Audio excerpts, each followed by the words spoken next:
Ça demanderait beaucoup plus que la minute que nous allons y consacrer. Les Juifs sont un peuple, si vous prenez les années 1920 et 1930, les Juifs de Pologne sont considérés comme une nationalité, les Juifs de l'Union soviétique comme une nationalité, les Juifs de Roumanie comme une nationalité. En France, où ne vivent qu'une très faible partie des Juifs, le pays est organisé sur la base il n'y a pas de minorité nationale en France. Et donc les Français ont tendance à considérer qu'être juif, c'est être une religion et non pas une nationalité. Ce n'était pas le cas. C'était pas le cas. Et donc les Juifs sont une nation. Pendant des siècles, son sentiment national s'est exprimé par la religion, si vous voulez. Comme dans toutes les nations, la religion juive a baissé à partir du XVIIIe et du XIXe siècle. Aujourd'hui, la majorité des Juifs sont pas religieux. Il reste des Juifs religieux, mais ils ne sont pas la majorité. Maintenant, l'éparpillement des Juifs, alors vraiment en une demi-phrase, parce qu'on n'a vraiment pas le temps, les Juifs ont connu une existence étatique, nationale, vous savez, qui remonte à très loin, avant la création de l'Empire romain. Si vous voulez, les Juifs de ce qui est aujourd'hui Israël, la Palestine, étaient là-bas, enfin, on a vu l'Empire assyrien grandir et détruit. On a vu l'Empire romain monter et descendre. La dispersion juive a commencé quelques siècles avant l'ère chrétienne, elle s'est accélérée après l'ère chrétienne, et donc les Juifs se sont trouvés, si vous voulez, éparpillés à travers le monde, l'Afrique, l'Asie et l'Europe. Oui, c'est le destin juif, avec tout ce que ça implique, d'un côté des périodes difficiles et des vagues d'antisémitisme, et parfois des vagues d'antisémitisme assez effrayantes, mais en même temps des périodes. Il y a eu aussi des périodes calmes dans l'histoire juive, des périodes d'intégration dans l'histoire juive, des périodes de création.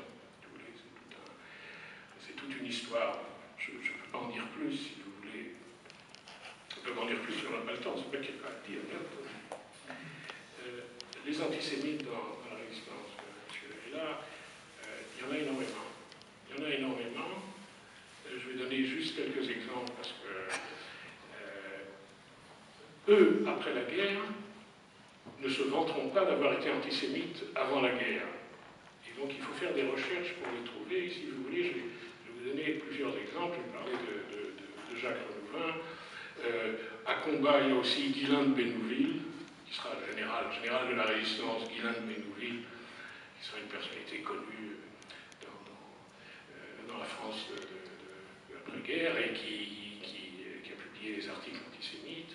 On parlait d'Emmanuel Dacier de la Vigerie. Emmanuel Dacier de la Vigerie a publié en 1935 un article à la gloire de Drummond. Il va au Père-Lachaise à Paris, au cimetière du Père-Lachaise à Paris. Il regarde la tombe de Drummond, il réfléchit sur Drummond et sur les Juifs. Drummond est, pour ceux d'entre vous qui l'auraient oublié, l'initiateur de l'antisémitisme français moderne à la fin du XIXe siècle. Et il dit, peut-être le nommé Drummond aura sa revanche, dit-il en 1935.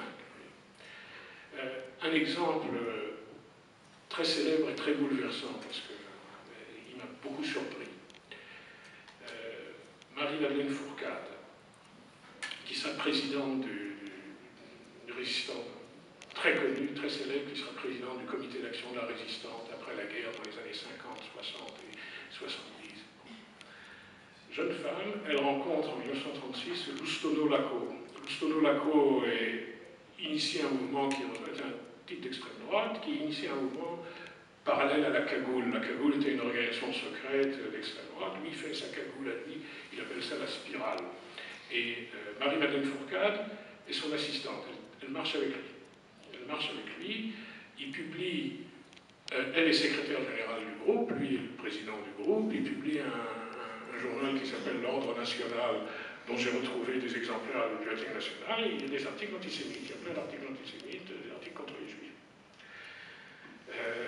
Lustono Lacco et Marie-Madeleine Fourcade, pendant la guerre, créent le principal réseau de... Vous savez que la résistance se répartissait en réseau et mouvement.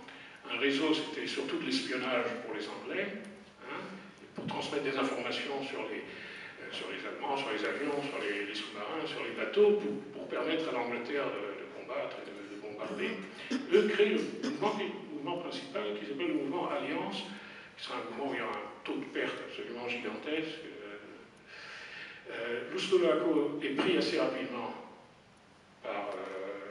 D'abord, il est arrêté par Vichy, et ensuite il est transféré en Allemagne, il sera déporté en Allemagne, il publiera ses souvenirs de déporté après la guerre. Lui, il rentrera. Et c'est Marie-Madeleine Fourcade qui prend la direction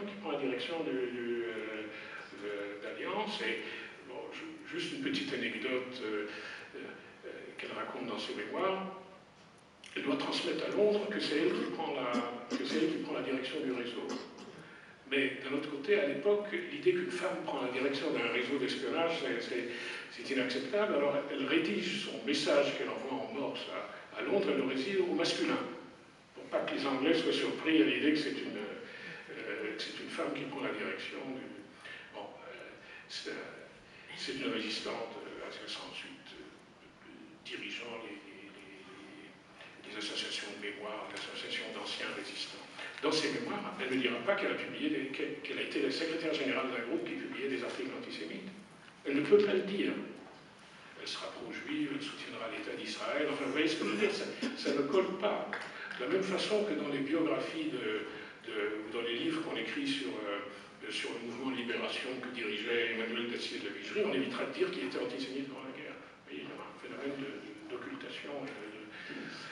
Alors, le nombre des antisémites dans la résistance, des anciens antisémites dans la résistance, est énorme.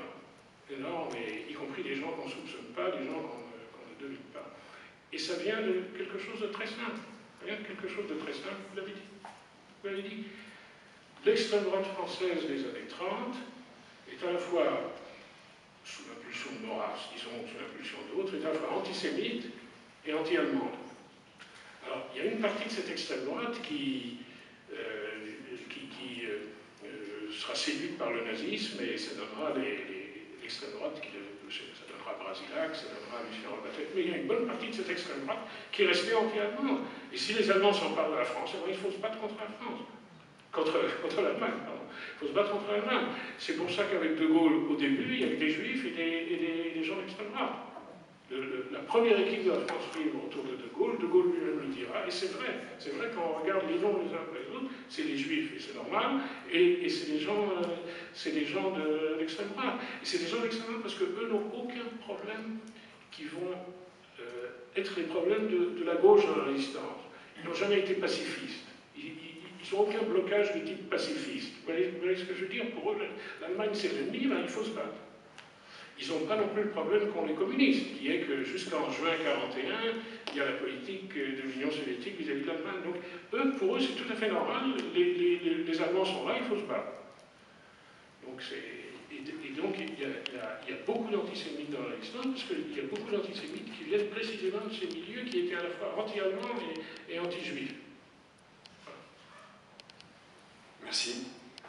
Oui, juste en deux mots pour vous répondre, madame, sur le silence et sur entre guillemets, donc du coup, la chance d'avoir des éléments à disposition aujourd'hui.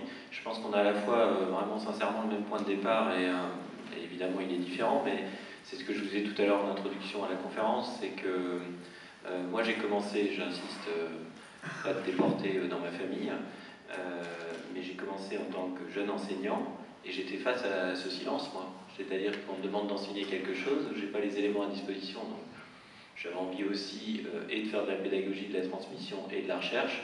Je me suis dit juste que j'allais changer mon thème de recherche. Et alors je ne sais pas si mon propos était clair, en tout cas ce dont je suis sûr, c'est que j'étais beaucoup moins clair il y a 10 ans, oui, ça c'est sûr. Parce que j'ai mis beaucoup de temps à réunir les éléments. Et ce qui m'a tout de suite frappé, sur un plan à la fois de recherche et de pédagogie, c'est que ce sujet, il fallait l'aborder avec tous ces enjeux. C'est pour ça que j'ai commencé la conférence ainsi. Et avec un cadre global. Voilà. Et pour prolonger, ça je ne vous l'ai pas dit, juste un point. Les mémoires familiales sur ce sujet-là, à mon avis, sont très diverses. Moi, tout au long de mes recherches, j'ai beaucoup travaillé avec certains anciens déportés qui faisaient de l'histoire, leur propre histoire, et je peux vous dire que j'ai rencontré tous les modèles. Vous voyez, je vous ai parlé de Serge Choumoff,